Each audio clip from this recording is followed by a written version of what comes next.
straight line, and it also contains chapter 3, that is motion in a plane. These two chapters by themselves are very lengthy, so that's the reason why the video is going to be little lengthy, so don't skip any part of the video. Let's start talking, and I'm going to be explaining very quickly. Okay, so basically, if you see, all of us know there are different terms. Okay, so let's start with, see, there is something known as rest, there is something known as motion. These are different terms that you are supposed to, rest, motion, path length, distance, displacement,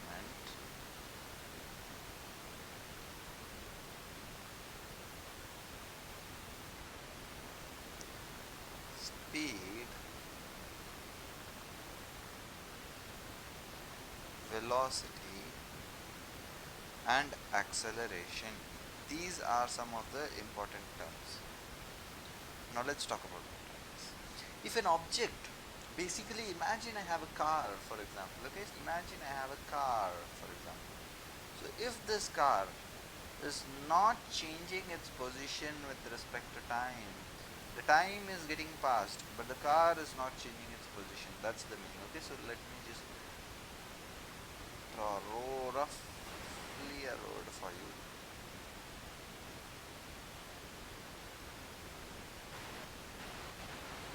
Suppose it is slanting now, no problem.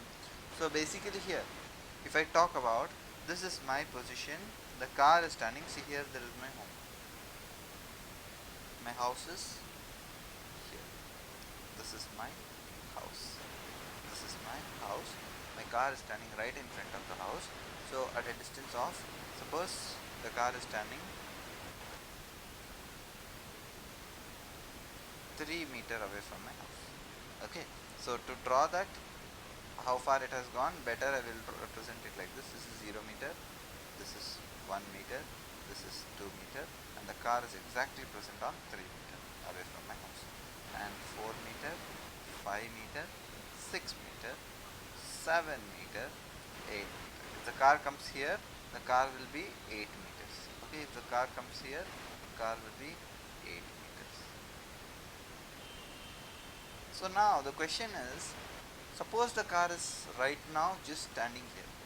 I have not started driving the car is standing here. So morning, suppose I started observing the time. I started my stopwatch from suppose 0, I started my stopwatch and I started to measure the time. It's been 30 seconds, it's been 20 seconds, it's been 60 seconds, it's been 100 seconds, it's been 200 seconds. So the time is going up, but the car is still here on 3, on this point. The car is still standing here, though it has been 50 seconds, though it has been 100 seconds, though it has been 200 seconds, though it has been 500 seconds, the car is still standing here. The time is going, but the car's position is not changing. So even though the time is increasing, the position of the object is not changing. That is called as rest. Position of object, position of object does not change with time.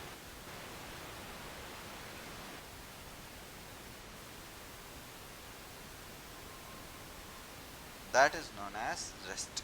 An object is told to be at rest if its position does not change at any point of time. If you see, the object is still going to be present at the same spot. Its position is not changing. It's on 3, it's on the box number 3. So this is known as rest. What is the meaning of motion? Exactly opposite of this. Position of object changes with time. Changes with time. So basically what is happening? Initially my car was present here, but after 2 seconds, you can see my car is present over here. After 2 seconds, where my car has come? My car has actually come here after 2 seconds. So after 2 seconds, if you see 2 seconds of time, the car has come here. This is called as motion. That means my car has moved from here to here, right? So motion means that there is a change in position. My car has changed its position from here to here. That's called as motion. And what is path length? Path length is nothing but the actual length of the path. The actual length of the path. So path length here is how much? Path length here, for example, if you see this from my home to here, it is 8 meter. This 8 meter is the path length. Or if I want to talk about the path length of how far the car has moved, how much meter it is going to be? 8 minus 3, 5 meter, right? 1, 2, so this is 1 meter, 2 meter, 3 meter, 4 meter and 5 meter. So what do? We subtract this 8 minus 3 starting position, we are going to get 5 meter, and this 5 meter is known as the path length, the length of the path that is traveled. For example, suppose my car was here. Suppose this is my car. This is my car, and this is the headlight of my car. This is how my car is. Suppose the car has gone like this and come here.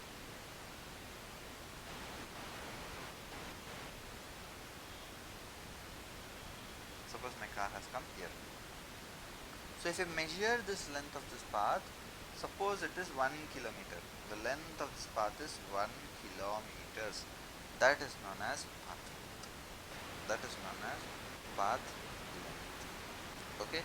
And when you talk about distance, distance is nothing but total distance that the car has traveled, total path length. So distance is nothing but path length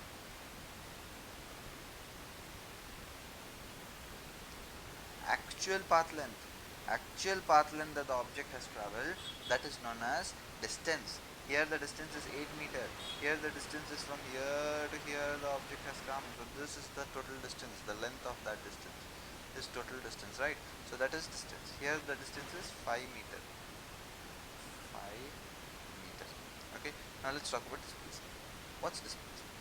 Displacement. See, now you must understand there are two things, two terminologies. Let me explain it to you. So basically, there are two most important terms. One is known as a scalar and the other is known as a vector. Now what is a scalar and what is a vector? So scalar are the quantities. For example, if I tell you that I traveled, I came to your home, the person who is watching the video, I came to your home. To come to your home, I had to travel 500 meters, 1000 meters, 10 kilometers, 20 kilometers. So I had to travel some distance. That is a scalar because I am just talking about a number, 50 meter. I just had to travel 50 meter, 100 meter, 1000 meter. These are just numbers, right? These are nothing but numbers. How many apples do you have? I have 10 apples. It's just a number. It's a quantity. You have 10 apples. That's all. So if I talk about the length of some object, that's just a number. Correct? It's just a number. So that is known as a scalar. Scalar means just magnitude. It just has a magnitude. Example. Yes. Whereas if you talk about vectors, when I tell you I came to your house, I traveled 1 kilometer towards the east and I reached your home. I traveled 1 kilometer towards the east to reach your home. I traveled 5 kilometers towards the west to come to your home. So we have number plus direction. Number plus direction. For example, we show vectors like this. This is how I show the vector. I showed with direction. I show them with arrows like this. It's pointing in certain direction. Length of this shows me the magnitude, how long it is, and this arrow shows the direction. So basically, how do you add the vectors? Length means it's easy. 5 meter plus 2 meter plus 3 meter plus 4 meter plus 5 meter plus 6 meter. This is length. But this vector, how do you add? So to add the vectors, what you are supposed to do is, we cannot add them just like normal numbers. We cannot add them just like normal numbers. So to add vectors, what we are going to do, suppose this is a vector and this is another vector. Two vectors are present. See, imagine if a person is pulling from here and another person is pulling from here, where will the middle path be taken?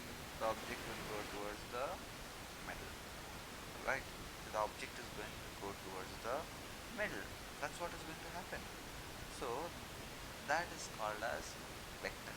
This one is our vector. For example, a person is pulling from here, another person is pulling from here. The resultant is going to be towards the middle. Okay, let's talk about how we do the addition. So basically, if you want to find how long the resultant is going to be, we can draw vectors in the same direction without changing them. So I'm drawing imaginary vector like this, like this. The same vector I am drawn here and the same vector I have drawn here parallel to it. So in between where this is meeting, that is going to be the resultant. This is my resultant vector. Okay, so resultant vector value is you want to find out the value of resultant vector. This is law of parallelogram, law of vector addition. Okay, what I'm teaching. We are going to make it like a parallelogram because both vectors are pointing in the same direction. So here resultant is going to be, suppose this is vector A and suppose this is vector B and suppose this vector is my R. So resultant vector is going to be the final answer, the vector. How do you add two vectors? R is equal to A square plus B square plus 2AB cos theta, and you take the square root of this. This is the final answer, magnitude of the resultant vector. If you want to find out the magnitude, how long the resultant vector is going to be, you are going to use this. For both, there are two laws. If you want to show the vectors addition with respect to diagram, there are two laws. For example, there is one vector like this and another vector like this. You know the resulting vector is going to be from here we started and we have come still here. This is a resultant vector. This is known as triangle law. We completed a triangle. We made a triangle shape. So this is my resultant vector. Whereas this was my A and this was my B. Correct? But here we have like this. So this angle is my theta, whatever theta I have to take. So we use this.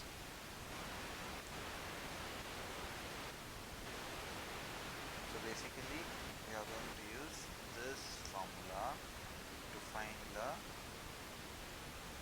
resulting vector. And this is about vector. Multiplication, see, there are two types of multiplication of vectors if you see. So suppose I need to multiply A into B. If the final answer, when I do multiplication of the vector, if the final answer is going to be a vector only.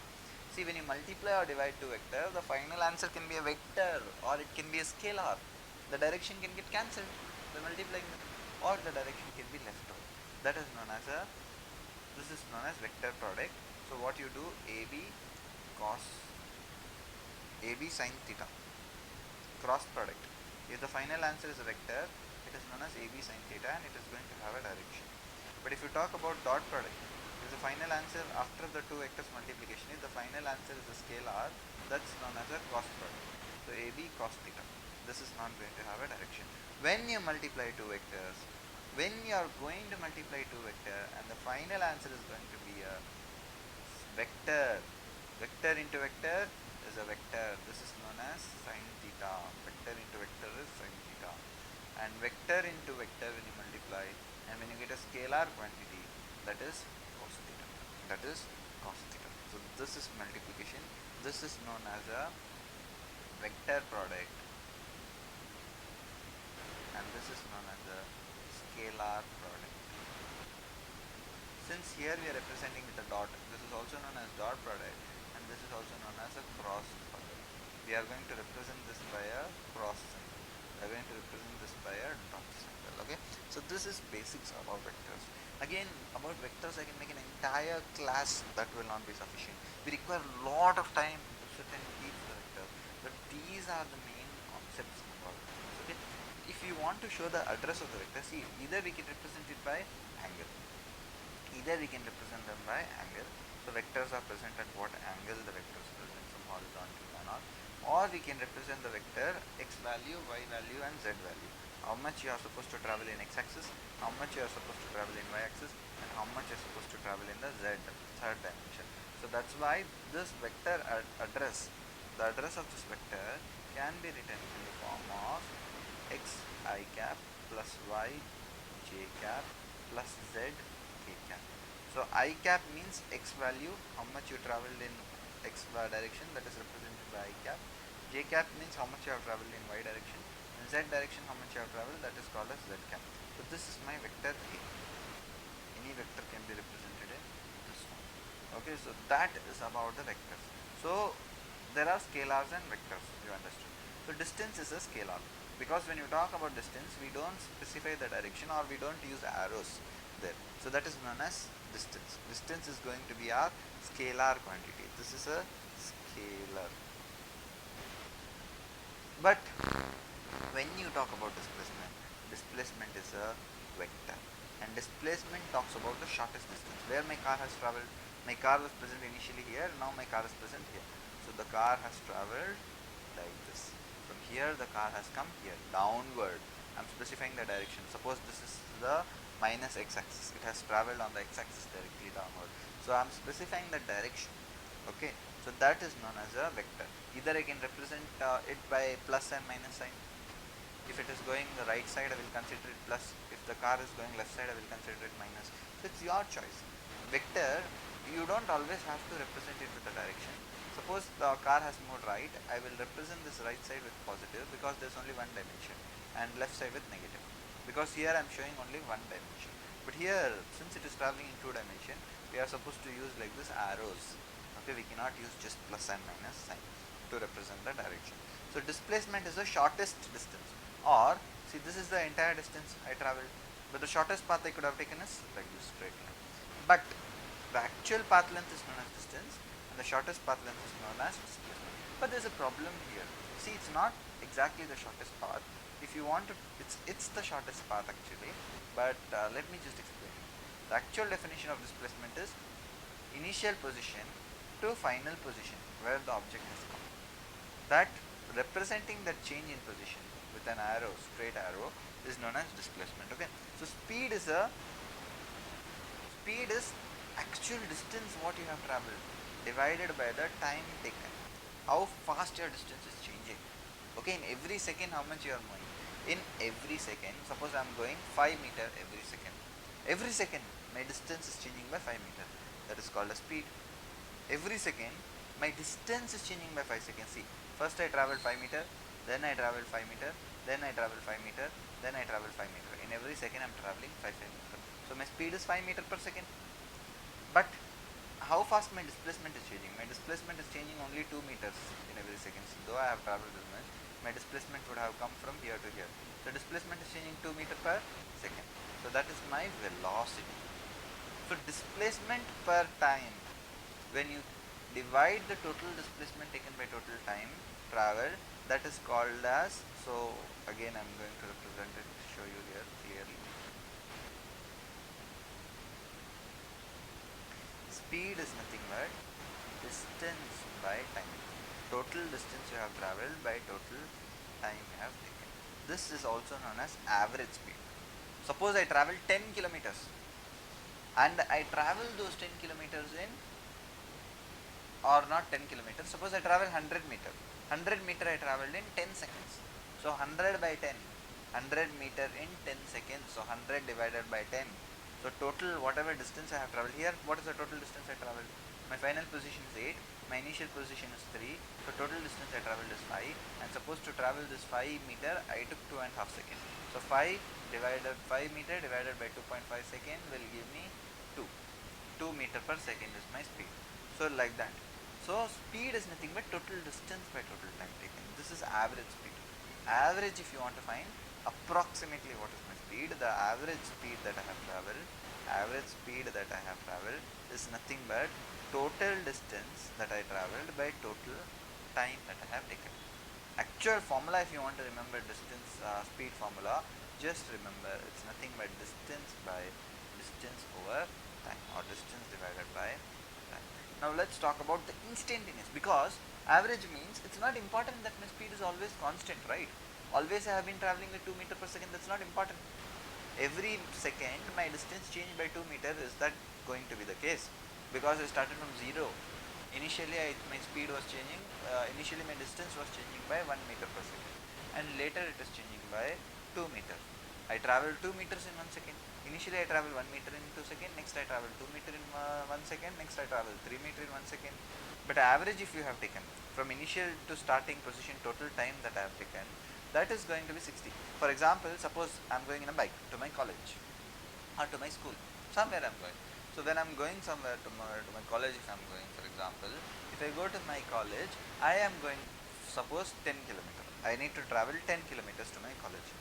I took, suppose 1 hour from my home to reach to the college because of traffic. To travel 10 kilometers, it took me 1 hour. So my average speed is 10 kilometers per hour. Per hour I have traveled just 10 kilometers, right?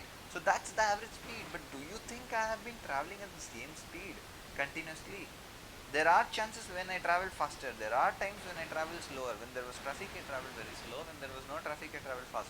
But if you want to find exactly at 2 seconds, exactly in half an hour, exactly 30 minutes later, after I left my home, what was my speed? If I ask you like that, what will you tell? Exactly 30 minutes later. This formula is for average speed. How will you tell instantaneous at some specific instant what was my speed? That is known as instantaneous speed. Instantaneous.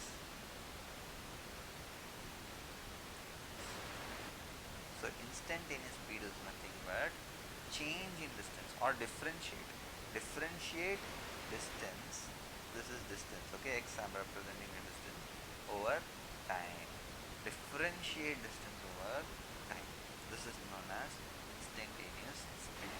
Okay, same thing we are going to do for velocity. Velocity is nothing but average velocity is, so velocity formula if you want to know, displacement by time. Displacement again represent by s or x again.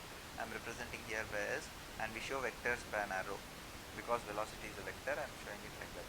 So this is instantaneous velocity. Instantaneous, at some specific instant if you want to find the velocity, it's like this. Total velocity formula if you want, it's nothing but displacement over time. Change in displacement over whatever time you have traveled. So these are the formulas. Okay, so these are the formulas.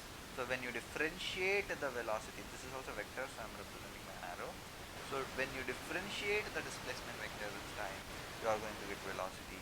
And when you differentiate the, so suppose let me tell you a numerical.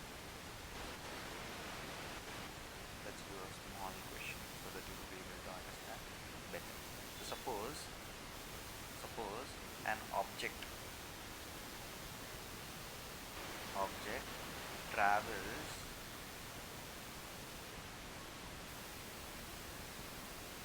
500 meters in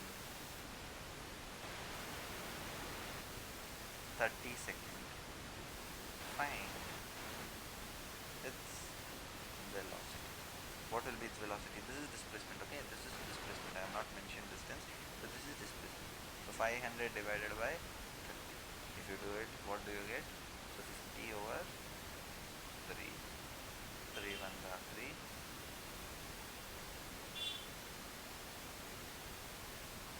16.66 you will get. So 16.6 meter per second. So that is a unit. Unit of velocity is meter per second. So 16.6 meter per second. I can represent it like this. This is my velocity. Suppose an object. Next question. Suppose an object is going in a circle of diameter. Diameter of the circle is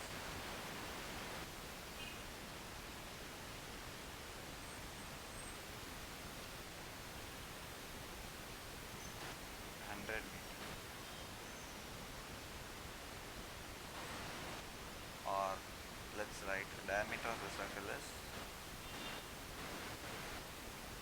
628 meters. This is the diameter of the circle. Find the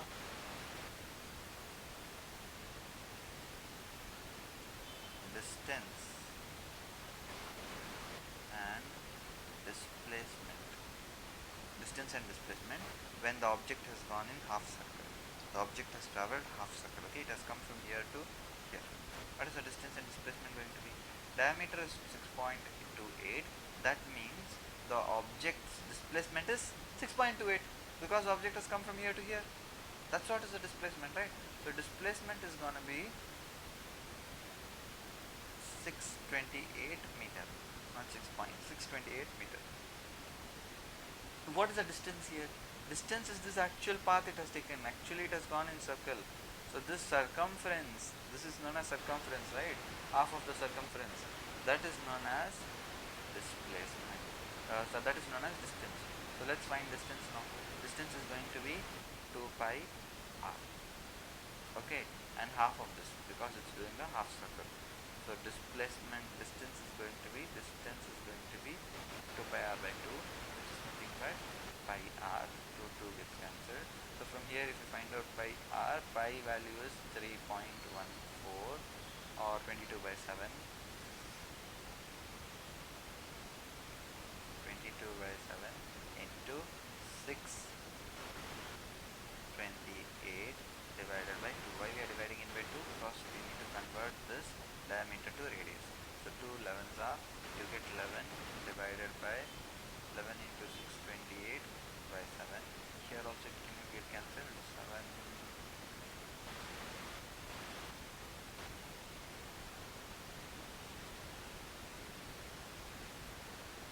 56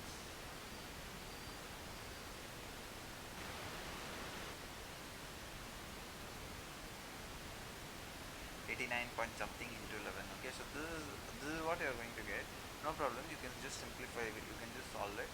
So this is going to be the distance, the actual distance it has traveled, the object has traveled.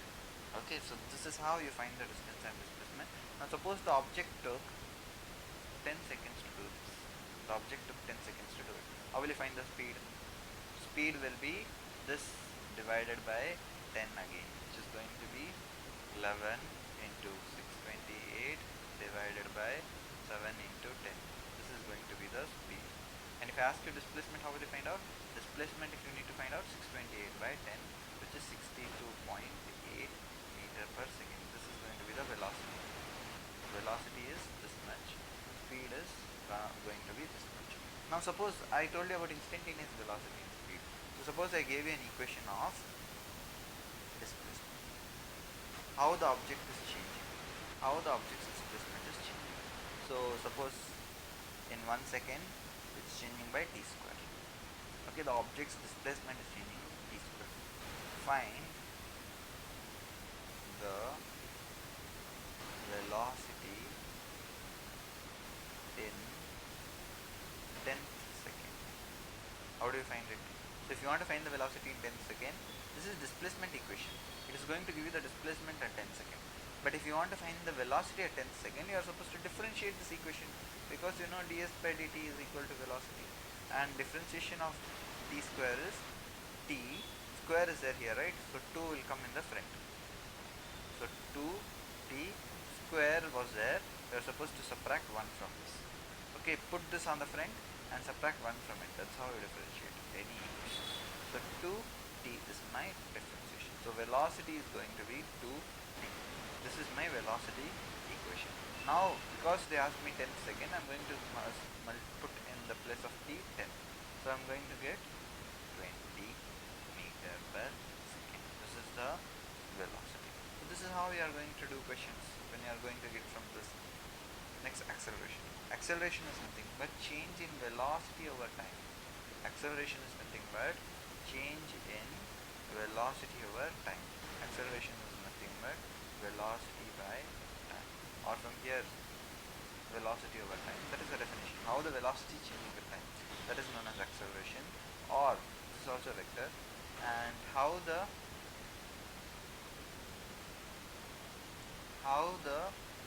instantaneous acceleration is going to be. Instantaneous, if you want to know, dv by dt, differentiation. This is known as acceleration. Okay, so hope all these concepts are understood by you. You can watch the video again and again to understand these formulas, These are just the basic formulas that you are supposed to know, and then you can proceed further. Okay, now from here, just remember one thing. From here, if you try to see here, if you observe here, velocity in terms of acceleration is going to be 80, right? Because t goes that side, velocity in terms of time is going to be 80 if the object is starting from 0. If the object starts from 0 velocity, okay, that you remember. So let me just explain. There are three kinematic equations. For kinematics, these are three kinematic equations that you are supposed to know. Those are known as kinematic equations. Kinematic equations. So there are three kinematic equations. V is equal to U plus, these are very important. So V equals U plus AT, S equals UT plus half AT square. I don't have time to explain the derivation right now. V square minus U square is equal to 2AS. You don't have to know the derivation for these for your NEET exam, so I'm not going to teach that. Mainly what you need to understand is velocity is equal to initial velocity plus acceleration into time. Displacement equals to initial velocity into time plus half into acceleration into time square. Velocity square, final velocity square minus initial velocity square is equal to 2 into acceleration into displacement. So these are the three kinematic equations. Remember these, put these in your head. You cannot forget these at any cost.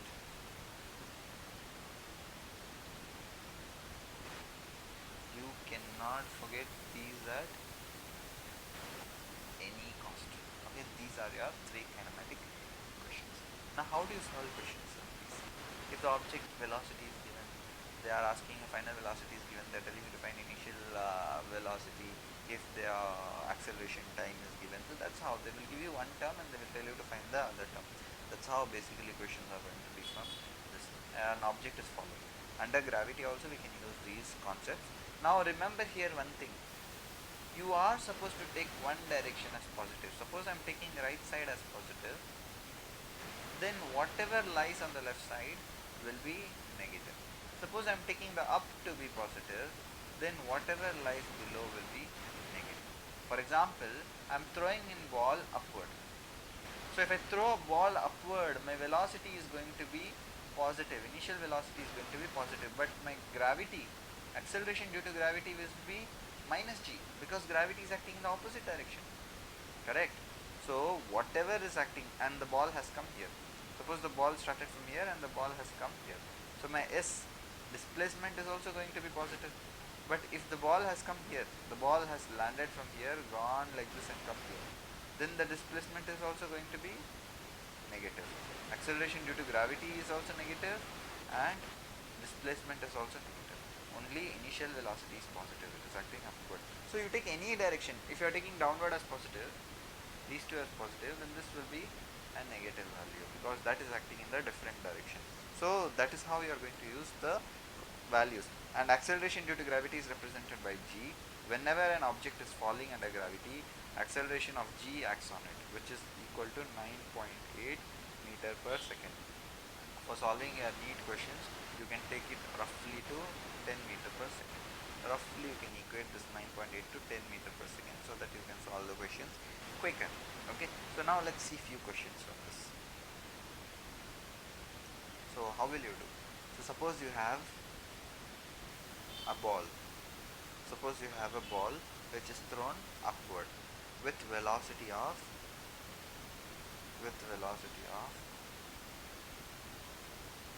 or suppose I'm dropping a ball from a building. Suppose I'm dropping a ball from a building. I just dropped it. So remember, whenever you use the word drop, a ball is dropped from top of a building, that means initial velocity is 0. Initial velocity is 0. And the ball takes 10 seconds to hit the ground. When the ball strikes the ground, it is taking 10 seconds to come and reach here. From here to here the ball has come and it has taken 10 seconds. Find the height of the building. You can measure the height of your building also. You can go to your home if you are at home, and if you are already at home, you can drop a ball from top. Just leave it to drop it. So how much time it is taking to hit the ground, based on that you can calculate the height of a building. Isn't that interesting? Isn't that special? You can drop an object and you can tell the height of the building. Wow, it's fascinating, right? So let's see how you can do it. So we have time. Time is 10 seconds. We have initial velocity. They don't give initial velocity directly, they just told us that it is dropped. So 0 meter per second. Find the height of the building. So height of the building formula is what? S is equal to ut plus half at square. You can use this formula. Now S equals to S, that is height. S becomes my height because height is the displacement here. U is acting downward. So I will take downward as positive because all are acting downward. U is 0. 0 into anything is 0. So 0 plus half. Acceleration is 10. I will take roughly 10 meter per second, and time is again 10 seconds. So how much height do I get my building? My building height is, this becomes 5. So 5 into 10 square is 100. So I get 500 meter. 500 meter.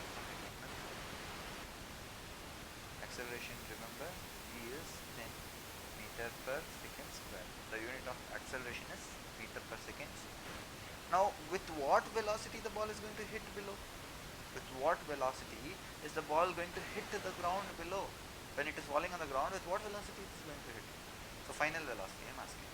So final velocity, how will you find? Again, there are two formulas. You can either use v square minus u square is equal to 2as, because you know the displacement now, or you can use v is equal to u plus v. Let's try any one. Let's try both of them, otherwise are they giving the same answer? So v square. V is, we don't know. We are supposed to find v square. Minus u, initial velocity was 0 square, is equal to 2 into 10 into 500. Because we found the s here, 500. S is nothing but height. So v square is equal to 2 into 500 is 1000. 1000 into 10 is going to be 10,000. Correct? So from here, if you find the final velocity, you are getting square root of this. I'm going to take square root of both the sides, so v becomes 100. Final velocity with which it is going to hit the ground is 100 meter per second. Let's try here now. Let's try here. Using this formula, v is equal to 0 plus acceleration due to gravity is 10, and since it is taking how much second? 10 seconds to hit the ground, I get 10 into 10 is 100 meter per second. V is equal to 100 meter per second. Both formulas are giving the same value, so it's correct value, right? So they can ask you like this kind of questions, both the values. Suppose the ball was thrown upward with some velocity, then how you would have found? Same question. Suppose I am throwing a ball upward with some velocity.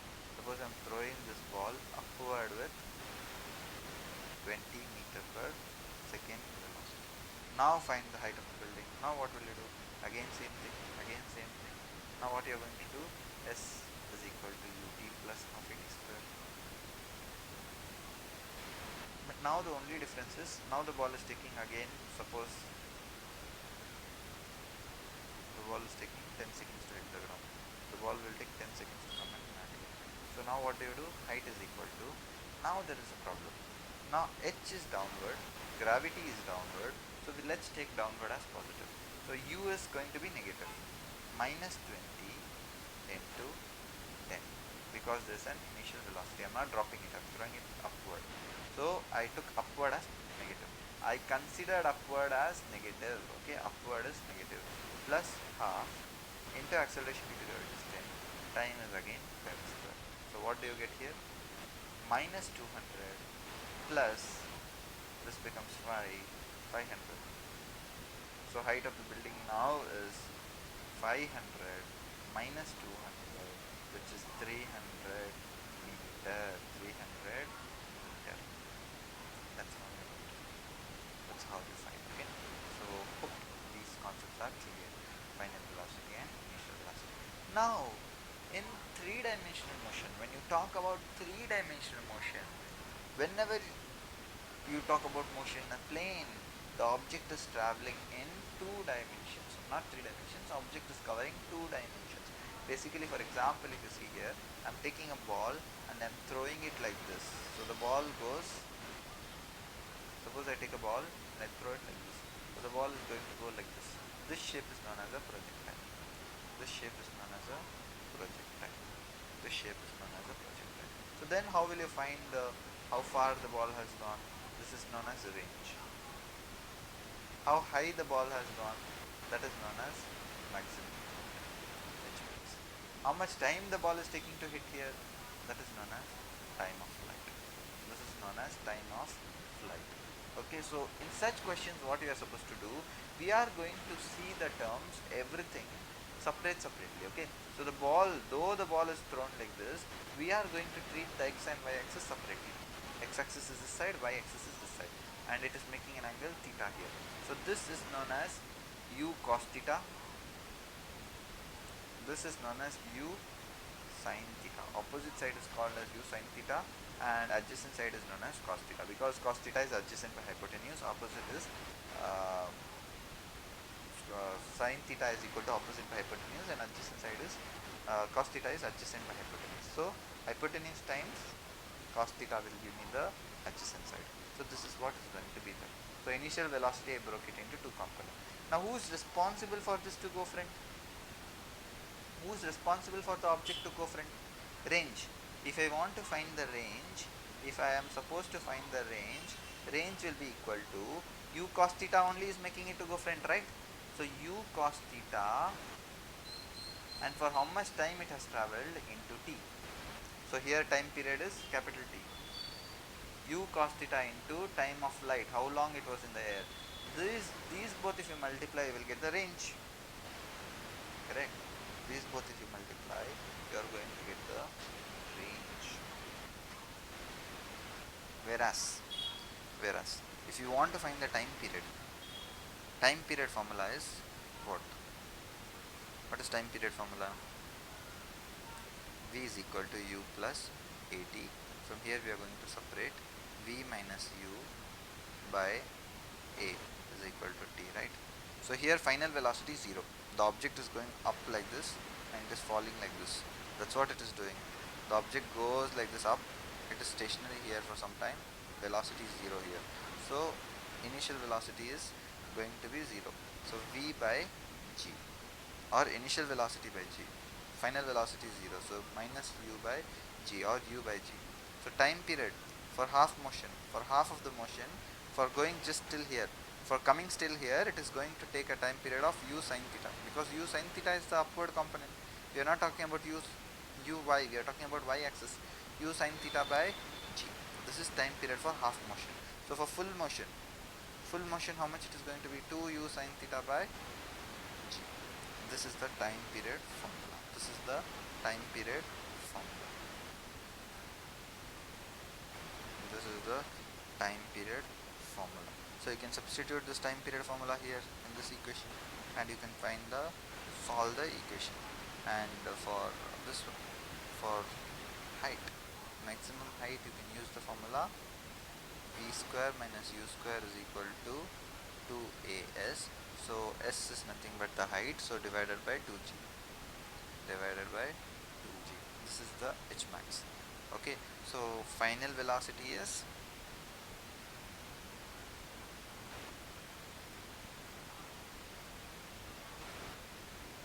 u square sin square theta by 2g.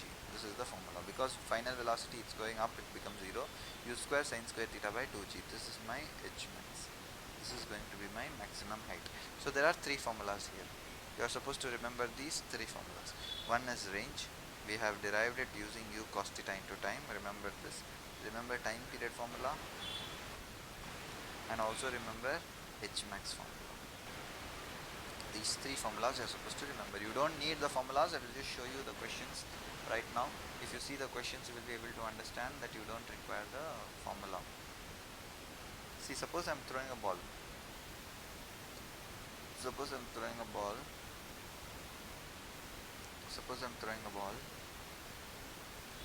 at 30 degree angle. with a velocity of 100 meter per second. Find the range. Find the range. How far the ball will go.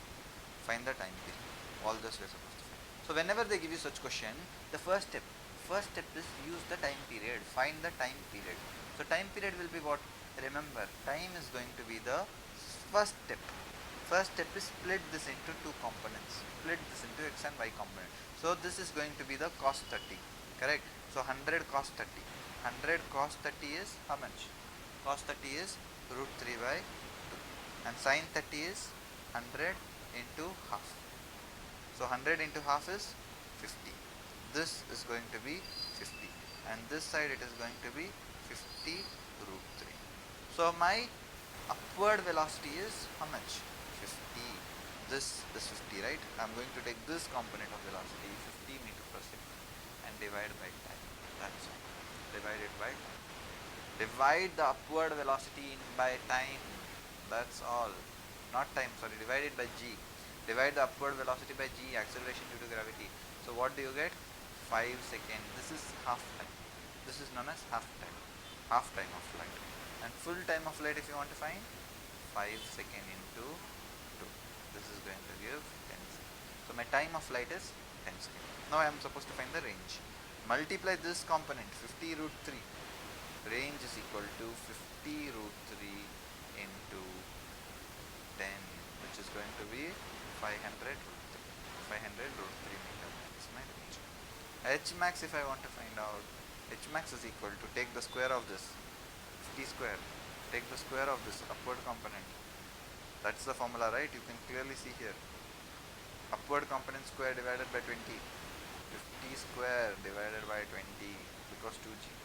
So that's going to be 5 5s are 25 and 0s 2 times divided by 20. It's going to give you 125 meter. That's my maximum. So we found out everything. So first step is split the term. First step is split this time into x-axis and y-axis by taking cos theta. Cos theta is root 3 by 2, so 100 becomes 50 root 3 and this becomes 50. Now divide this by time. Divide 50 by acceleration, not time. Divide this by acceleration due to gravity, you get 5. If you divide it by time, if you divide it by 10, you get 5. So you get 5 seconds. And double of that is 10 seconds. So this entire time taken for going from here to here is going to be 10 seconds. So 10 seconds is got. Then we multiply the forward component of velocity with time to give me the time of flight, to give me the range. And if you take square of this, divide that by 20, you are going to get the maximum.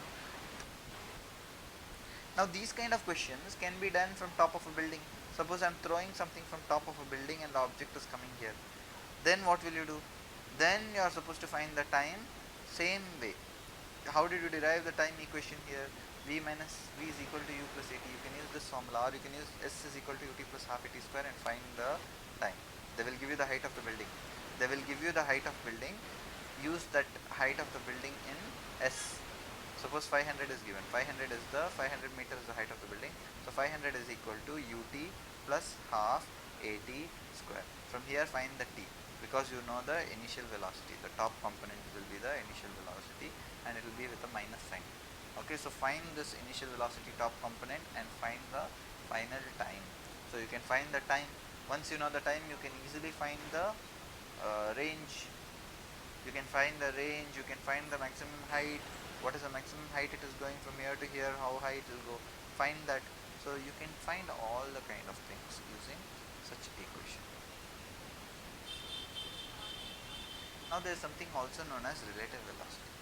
Relative velocity means two objects. Suppose there are two trains moving. Suppose there is one train. Suppose your friend is standing. Your friend is standing here and you are moving inside a train with 5 meter per second. Since your friend is standing on the ground, he will feel like you are moving with 5 meter per second. He will feel like you are moving with 5 meter per second. Suppose your train is moving forward with 5 meter per second, you are moving backward with 2 meter per second. So total net moment with respect to him is going to be 5 minus 2, because you are going backward, so that is 3 meter per second. So according to him you are going 3 meter per second forward. So these are known as relative velocity. You are going to find the relative velocity of you with respect to ground. Your friend is the ground here, okay, right? So if I find the relative velocity of something with respect to something, what is your relative velocity with respect to the train? With respect to train, it is 2 meter per second, like that. So whatever, that is known as relative velocity. So relative velocity of any object with respect to second object. Relative velocity of A with respect to B is nothing but velocity of A minus velocity of B with respect to the ground. Only velocity of A if I write, with respect to ground with what velocity. You can use this and you will be able to solve majority of the questions. You are just supposed to substitute the values with if any object is given in 3 dimension, there will be given, for example, rain man problem.